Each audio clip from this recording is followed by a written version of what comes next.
L'idée du mouvement est venue le 12 juillet 2016, après l'assassinat de nos frères à Gao. Nous avons compris à cette époque-là que chaque fois que les jeunes Maliens sortent pour revendiquer leurs droits, ils se font tuer par l'armée ou par les forces de l'ordre. Pour témoigner ça, lors de l'arrestation des Rasbach, il y a eu mort d'homme.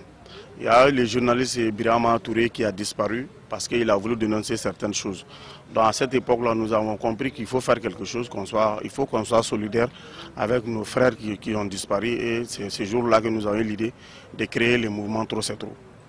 Nous faisons un sitting tous les jours parce que nous avons compris à un moment donné que les syndicats des médecins sont allés en grève. Les syndicats des enseignants sont allés en grève. Donc l'État est resté indifférent face à cette situation. Après 2 semaines de grève, nous avons compris que d'après nos informations, il y a des morts d'hommes tous les jours dans les hôpitaux. Donc à un moment donné, il faut que le peuple malien se relève pour revendiquer son droit. Et c'est pourquoi nous avons décidé à cette époque-là de faire un sitting tous les jours devant la bourse de travail pour revendiquer notre droit à la santé, notre droit à l'éducation. Le sitting a débuté le 27 mars dernier. Donc nous sommes là, ça fait 2 semaines aujourd'hui, ça fait 15 jours de sitting que nous sommes là. Bon, le bilan aujourd'hui, nous pensons que le bilan est positif. Le bilan est positif pour nous parce que tous les jours, il y a des Maliens qui viennent nous rejoindre devant la bourse de travail. Tous les jours, nous avons la visite des médias au niveau national et international.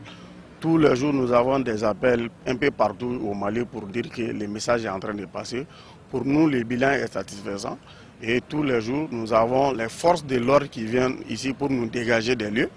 Et cela témoigne que les plus hautes autorités entendent ce qu'à cela ne tienne. Ils n'ont pas encore résolu le problème. Donc tant que le problème n'est pas résolu, notre combat continue et nous sommes là. Non, il y en a d'autres.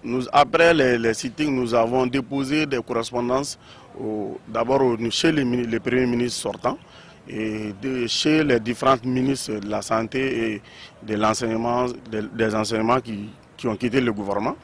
Mais le gouvernement est resté sans réponse. Personne ne nous a répondu.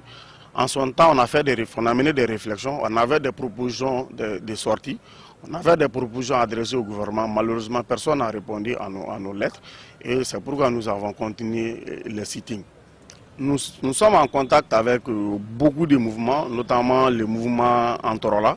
Il y a beaucoup de mouvements, une dizaine de mouvements. Tous les dimanches, on se retrouve ici devant à la bourse de travail pour faire une rencontre. C'est dans ces rencontres-là que nous avons initié une initiative qui s'appelle Trata Rouge, qu'on appelle Mardi Oulin.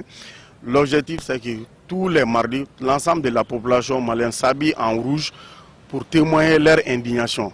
D'autres ont mal compris au début, d'autres pensent que le rouge symbolise le sang. C'est vrai, mais pour nous, le rouge, c'est l'indignation totale, c'est de combattre à la souffrance du peuple malien. Tous les jours, la police du premier arrondissement vient nous empêcher de manifester. Et ils ont emporté 2 de nos banderoles, chose que nous déplorons très sincèrement parce que c'est avec nos maigres moyens que nous faisons nos banderoles, mais c'est à chaque fois qu'ils viennent pour récupérer ces banderoles-là, alors qu'il n'y a pas de propos d'incitation à la violence sur ces banderoles-là. Donc c'est la chose que nous déplorons. Mais nous tenons, parce que nous sommes là, nous pensons que chacun doit travailler, chacun doit revendiquer son droit. Nous sommes là, nous allons tenir, même si l'armée malienne va sortir pour nous empêcher, nous allons rester ici.